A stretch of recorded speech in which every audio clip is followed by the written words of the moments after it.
Bir liderda çoqum bolışqı tegişlik 21 süpət. Abdori Erken Sıdıq. 4-ci qism. 13-ci icabi pozitsiya. Bir ishni qila oladiganligingizga ishonsangіз, uni çoqum qila olasiz. Odatdan tashqari aql va talantning 99% tərdən, qalğan 1% bolsa, ilhamdan keladi. Biz qo'limizdan keladigan ishlarning hammasini qiladigan bo'lsak, haqiqatanmi o'z-o'zimizni hayron qoldira olamiz. O'z hayotida mag'lubiyatga uchragan kishilarning nurg'unlari qilayotgan ishlardan voz kechganda o'zlarining muvaffaqiyatga qanchalik oz qolganligini his qila olmagan kishilardir. Yuqorqilar hamma o'qirmanlarga tanishliq bo'lgan dunyoga dangliq kashfiyotchi Thomas Edisonning degan gaplari. Uda 65 yilning har birida kam deganda birdan yangilikni kashf qilgan bo'lib, o'z umrida 1093 xil narsani kashf qilgan. Uning muvaffaqiyatini vujudga keltirgan narsalardan tar va ilhamdan boshqa yana ijobiy pozitsiyami bor. Elektr lampochkani ijod qilganda 10 mingdan ortiq materialni sinab qilib, ondan bir muvofiq materialni topgan bo'lsa-mu, hargizmi shuncha ko'p qatim mag'lub bo'ldim deb hisoblamagan. Edison yasagan 14 binoliq tajribaxona dunyoga mashhur bo'lib, ularni kashfiyot zavodi deb atagan. 1914-yili Edison hammadan bak qadrlaydigan bu tajribaxonaga o't ketganda, kuyayotgan o'tga qarab turgan. Hamda balalar, darhol opanglarni chaqiringlar. Ular bundaq o'tni bundan keyin ikkinchi ko'rolmaydi degan. Ko'pincha odamlar bundaq hodisaga yo'liqqanda tugishib ketgan bo'ladi. Biroq Edison unda qilmagan.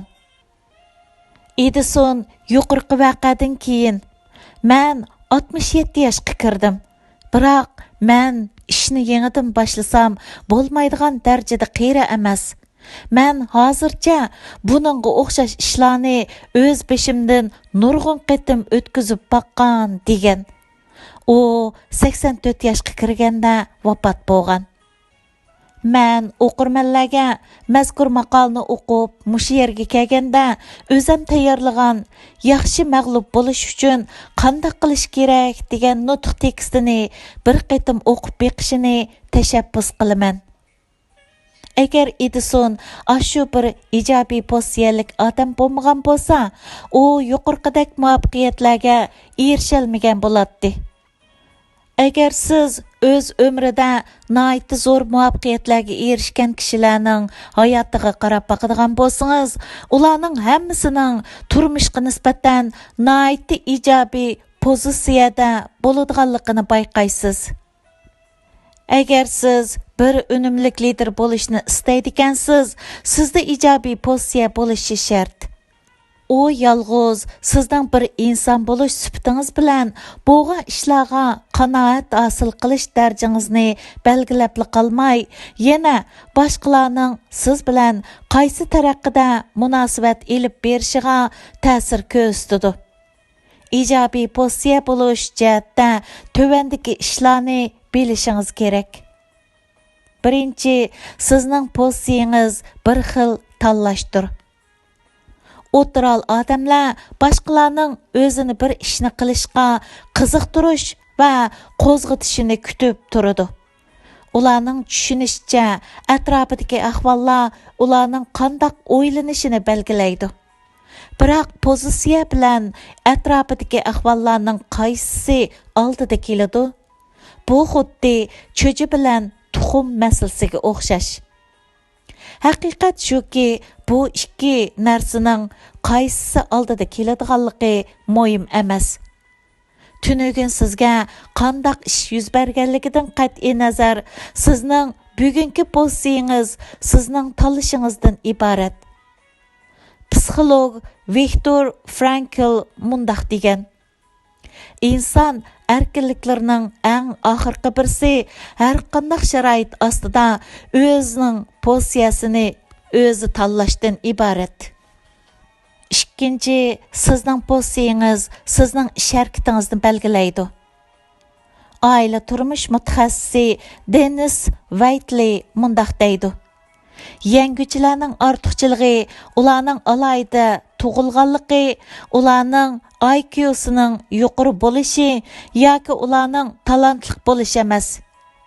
Yengüchilarning ortiqchiligining hammasi ularning pozitsiyasida bo'lib, ularning tabiiy iqtidorida emas.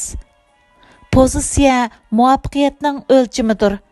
Sizning pozitsiyangiz sizning qandaq ish tutadiganligingizni belgilaydi.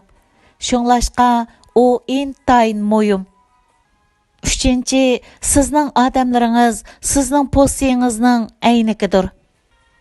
Ba'zi odamlar intayin nachar pozitsiya holatida turib, o'zining odamlaridan ruhliq bo'lishni umid qiladi. Biroq magnetizm qonuniyati bir haqiqat bo'lib, uningga asoslanganda sizning qandaq odam ekanligingiz sizning o'zingizga qandaq odamlarni jalb qiladiganligingizni belgilaydi. Eskartish. Bu o'ziga tortish qonuniyati bilan o'xshash. Har bir narsa o'ziga o'zi bilan o'xshash narsani tortadi. 4-chi, bir yaxshi pozitsiyani saqlash, bir yaxshi pozitsiyaga qaytadan erishishga qaraganda osonroq. Eugene Peterson o'zining Yer shari va cherkovning mehrobi degan kitobda mundaq degan: ish og'ritish insonlar uchun yaratilgan eng oliyjanob hissiyotlarning biri bo'lib, o'ziga ish og'ritish bo'lsa, eng qabiy hissiyotlarning biri bo'lishi mumkin. U bir iqtidorsizlik va odamni meyib qilib qo'ydigan kasallik bo'lib, bizning reallikqa bo'lgan tushunchamizni ig'ir darajada burmilib o'tadi. Agar siz o'zingizda bir ijobiy pozitsiya hosil qilib bo'lgan bo'lsangiz, uni saqlab qoling. Agar siz o'zingiz va boshqalardan yaxshilikqa erishishda qiynalayotgan bo'lsangiz, hargiz umidsizlanmang.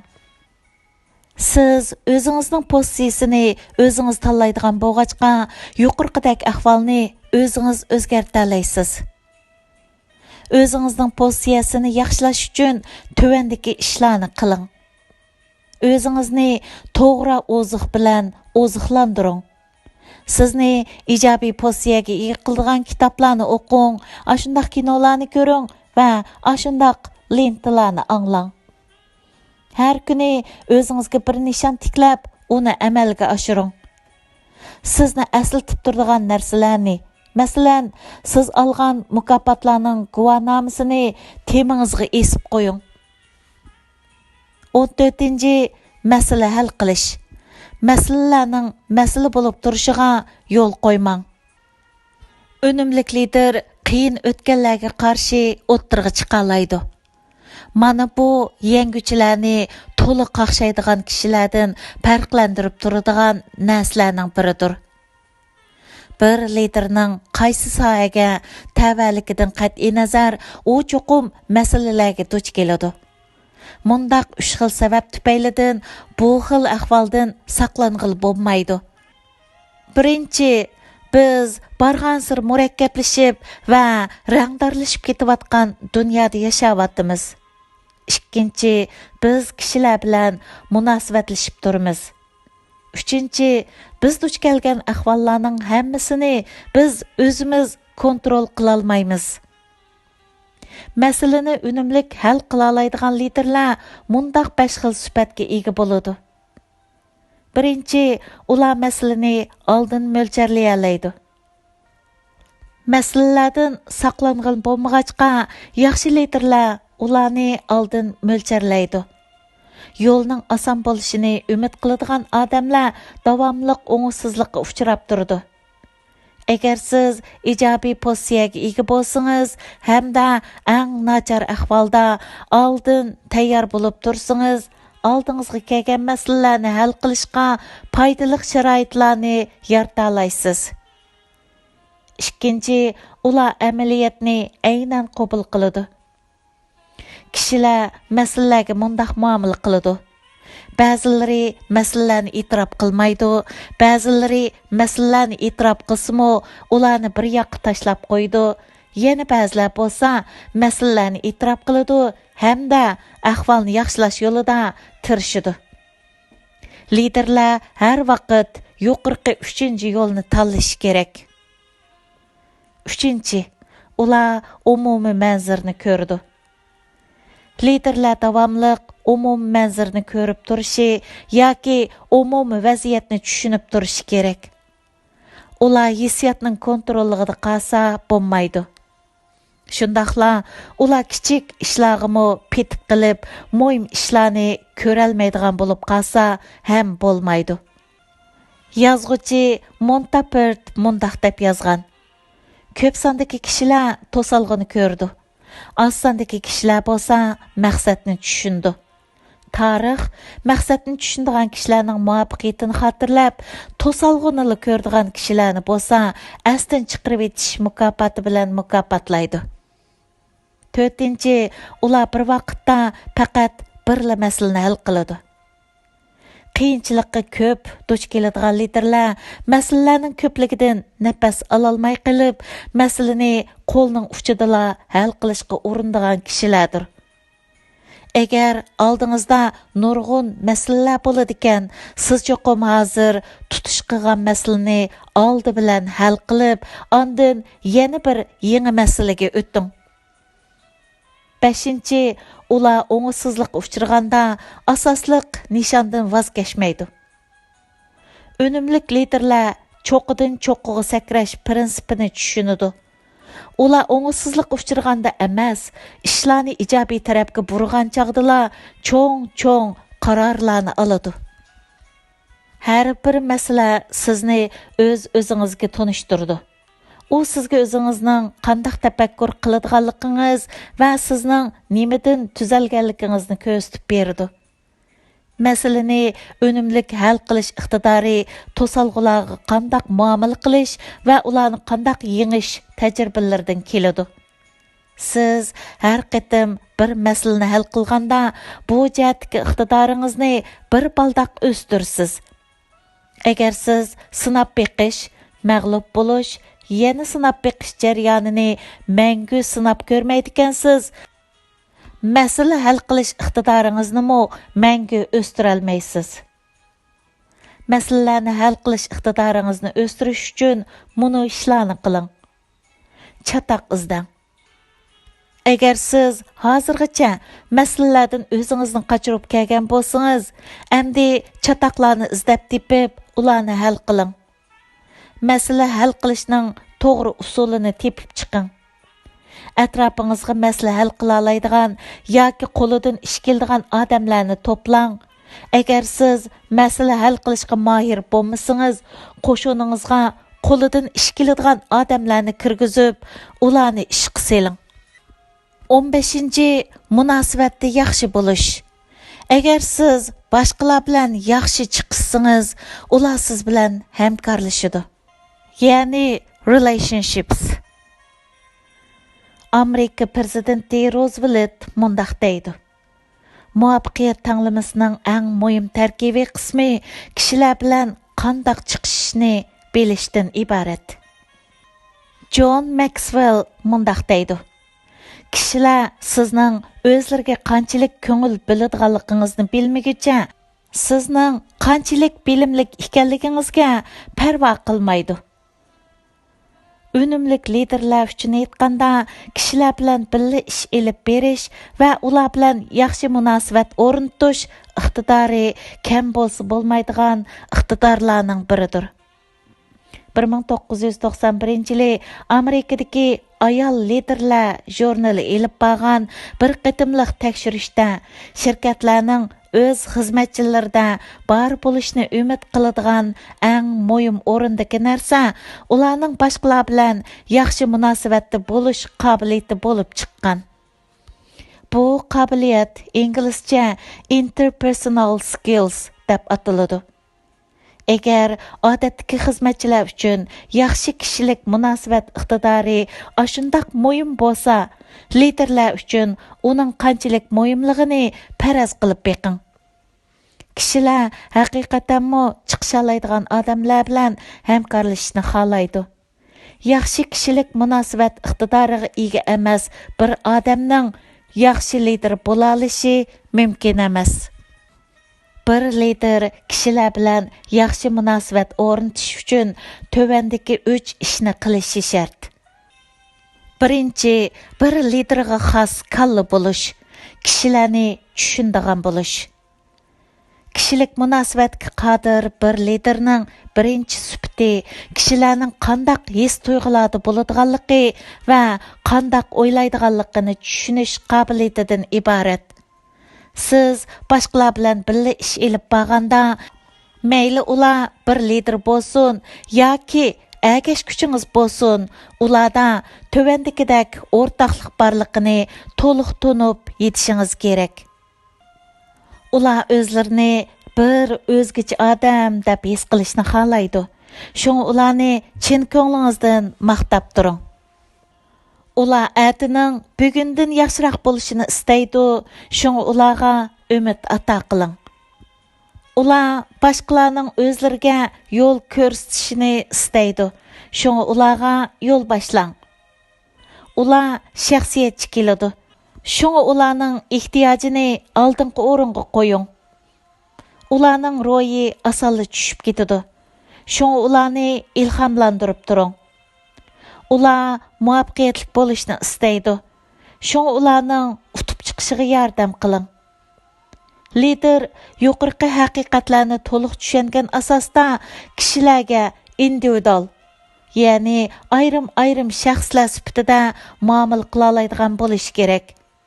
Har bir kishiga qarab, uni tushunib, ondan uning bilan o'zi o'ttirsida bir yaqin bog'lanish hosil qilish iqtidori kishilik munosabatda muvaffaqiyatli bo'lishdagi bir muhim omildir. Bundaq sezgurlikni liderlikdagi bir yumshoq omil deb atashga bo'ladi. Siz o'zingizning liderlik qilish uslubini o'zingiz liderlik qilayotgan odamlarga moslashtira oladigan bo'lishingiz kerak. Ikkinchi, bir liderga xos yurak bo'lish, kishilarni so'yish. Agar siz kishilarni so'ymasangiz, boshqalar sizga ergashishni xohlaydigan haqiqiy unumlik liderdan biri bo'la olmaysiz. Dаңлıq fizika olimi Eynshteyn mundaq degan: Bizning yer shari ustidagi ahvolimiz biroz g'alita. Har birimiz bir qisqa ziyoratga kelamiz. Nimashqa shundaq qildiganligimizni bilmaymiz. Biroq ba'zida o'zimiz uchun biror maqsad turg'izgandek bo'lamiz. Vaholanki, kunlik turmush nuqtasidan qaraganda biz hammamiz mundaq bir ishni bilamiz. Har bir odam boshqa odamlar uchun yaralgan. Uchinchi, liderlik qo'lini sunish, kishilarga yordam qilish. Kishilar o'zlarining manfaatini nazardan ayirmaydigan liderga hurmat qiladi. Agar sizning markaziy nuqtangiz boshqalarga nima bera oladiganligingiz bo'lib, boshqalardan nima ola oladiganligingiz emas bo'lsa, ular sizni so'yidi va hurmatlaydi. Hamda bu ular bilan yaxshi munosabat o'rnatishning puxta yo'lini soladi. 16. Mas'uliyatchanlik. Topni o'zingiz ko'tarib mangmisangiz, komanda a'zolarini yetaklab mangolmaysiz. Ya'ni responsibility. Yaxshi liderlar mas'uliyatning kimda va nada ekanligini obdan biladi. Ular ota-onasining, eri yoki ayolining, farzandlarining, hukumatining, boshlig'ining va xizmatdoshlarining mas'uliyati bilan ko'p hisoblashmay, o'z mas'uliyatining nima ekanligini to'liq tushungan bo'ladi. Ular turmush oldiga tashlagan ahvollardan o'zini elib qochmay, ularga dadillik bilan jang e'lon qilib, kuchining bericha o'z mas'uliyatini ado qiladi. Ular uchun shu narsa nihoyatda aniqki, ular faqat öz məsuliyyətini ada qıla alaydiganlığını qol astidagilarga isbotlagandila, andın qol astidagilarga yetakchilik qilish fursatini qo'lga keltira oladi. Öz məsuliyyətini ada qildigan kishilar tövəndikidək xarakterlərə ega bo'ladi. Birinchi, ular ishning höddəsindən chiqadi. Ma'lum bir ilmiy tekshirishda siz nima uchun kuniga 12 soatdan 14 soatgacha ishlaysiz deb so'ralgan. Bir millioner mundaq deb javob bergan. Men bir cho'ng shirkatda 15 yil ishlagandan keyin shuni tushunib yetdimki, bizning jamiyatda biz har kuni 8 soat ishlab erishadiganimiz o'zimizni saqlab qilishla bo'ladi. Ya'ni, agar siz kuniga 8 soat ishlasangiz, sizning erishadiganingiz o'zingizni saqlab qilishla bo'ladi. Aşı 8 soatning sirtida qiladiganingiz sizning kelgusingiz uchun selingan mablag' bo'lib hisoblanadi. Bir odamning eng oz tirishchanlik bilan eng zo'r muvaffaqiyatlarga erisha olishi mumkin emas. Qilgan ishini vujudga chiqara oladigan kishilarning hammasi o'zining xususiy shirkati bor bo'lib, o'z shirkati uchun ishlaydigan kishilarningki bilan o'xshash pozitsiyaga ega bo'ladi. Agar siz imkon qadar ko'proq natija qozonib, o'zingizning agash kuchlaringizning ishonchiga erishmoqchi bo'ladigansiz, sizdami ashundoq ro'yi holat bo'lishi kerak. Ikkinchi, ular ishni talabdan yuqoriroq qiladi. Mas'uliyatchan kishilar hargizmo bu mening ishim emas deb o'ylamaydi. Ular qandaq badal to'lashdan qat'iy nazar o'z tashkiloti ehtiyojli bo'lgan ishlarning hammasini o'z ishidek qilib tamomlaydi. Agar siz muvaffaqiyatli bo'lishni istaydigansiz, tashkilotni o'z manfaatingizning oldiga qo'yish ro'yiga ega bo'lishingiz kerak. Uchinchi, ular har vaqt namunalikni istaydi. Namuna bo'lish istiki odamni ilhomlantiradigan kuchlik qo'zg'atquchi kuch. Namunalikni istaydigan va uningga erishish uchun qattiq tirishadigan kishilarning hammasi davomli mas'uliyatchan keladi. Hamda ular o'zining borlig'ini umum uchun taqdim qilganda cho'ng radga chiqqandek his qiladi.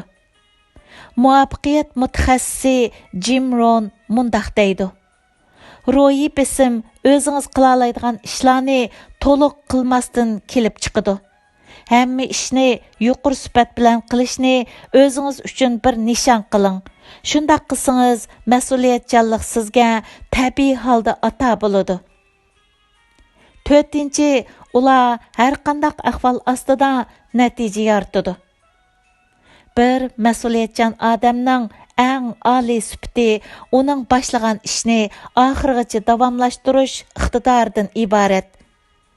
Agar siz boshqalarni yetaklamoqchi bo'ladigansiz, cho'qim natija yaratishingiz kerak. Men maqolning mazkur qismida tushuntirgan mazmunlarning ichida mundaq ikki muhim uqum bor. Birinchi, mas'uliyatchanlik. Ikkinchi, bir odamning har kuni 8 soatning sirtida qilgan ishi, o'sha odam o'zining yoki o'z xalqining kelgusi uchun solgan mablag' bo'lib hisoblanadi. Mas'uliyatchanlik odam xarakterining 6 turigining biri bo'lib, men bu haqda o'zimning odam xarakterining 6 turiga degan maqolasidami bir oz to'xtalgan edim. Men bu yil 7 oyda Kanadaning Toronto shahriga berib, Amerika Optika jamiyati tarafidan o'rinlashtirilgan 5 kunlik xalqaro ilmiy tadqiqot yig'iniga qatnashdim. Hamda o'zimning kasbiy sohasida bir ilmiy doklad berdim. Bu yil 8 oyda Amerikaning San Diego shahriga berib, Xalqaro Optika injenerlar jamiyati tarafidan o'rinlashtirilgan bir haftalik xalqaro ilmiy tadqiqot yig'iniga qatnashdim. Hamda u yerdami o'zimning kasbiy sohasida yana bir temada ilmiy doklad berdim.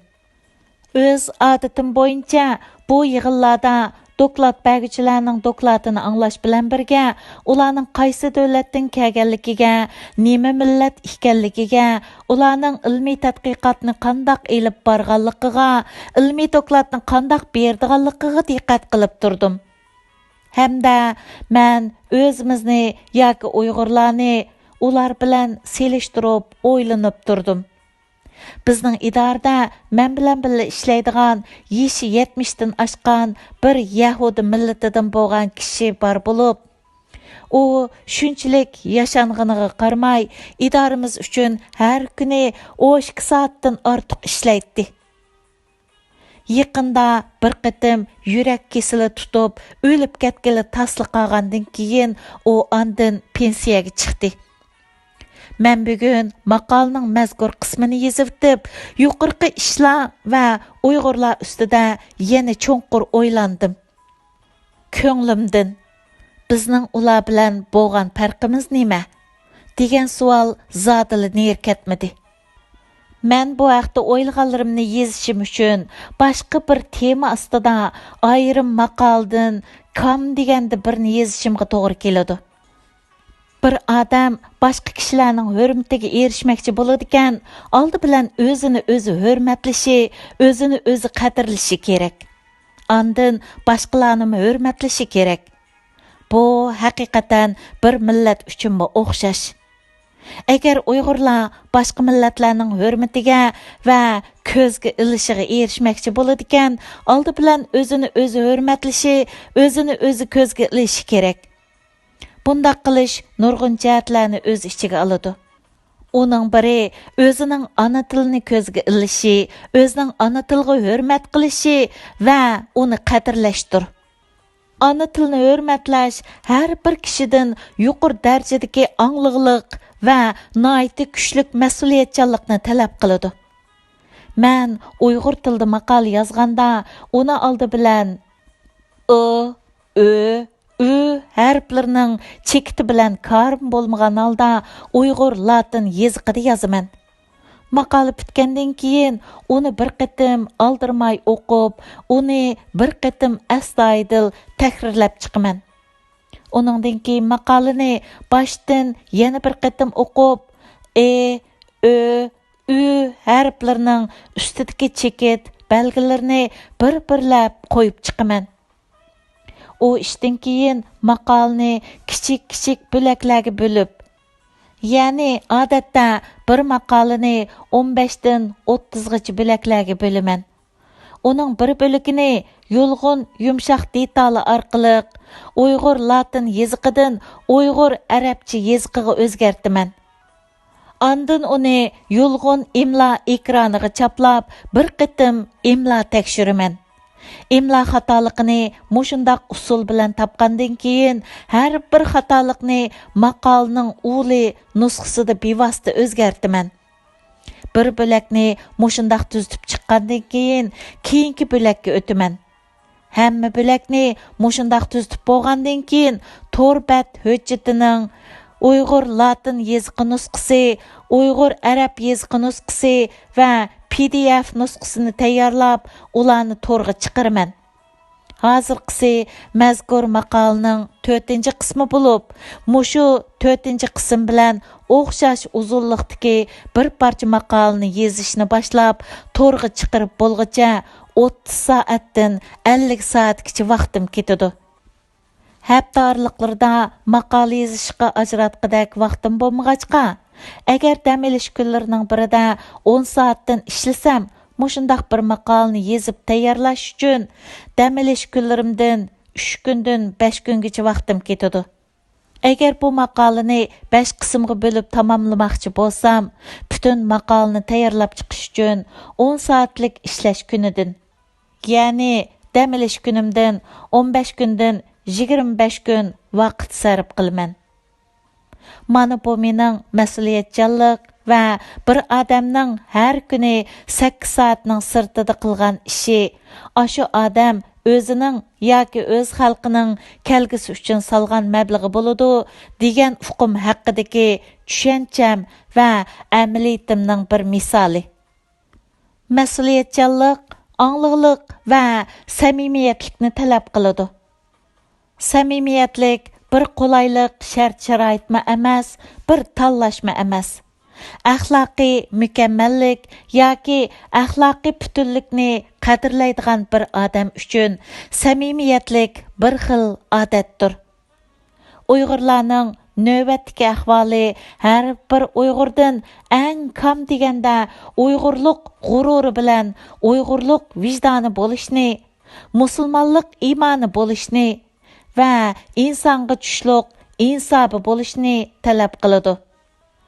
Onunluq bilanla cheklanib qalmay, Uyg'urlar buningdan keyin o'zida kamchil bo'lgan yangi bilimlarni uzluksiz egilab, shu orqali o'z sapasini o'stirib, shuningga tayanib, o'z taqdirini o'zgartish yo'lida to'xtovsiz holda tirishmas bo'lmaydi. Uyg'urlar uchun bir millat sifatida saqlanib mengishda qilmas bo'lmaydigan eng muhim ishlarning biri ana shu.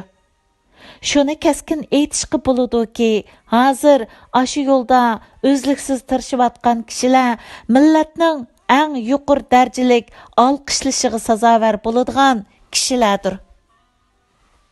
Davomi bor.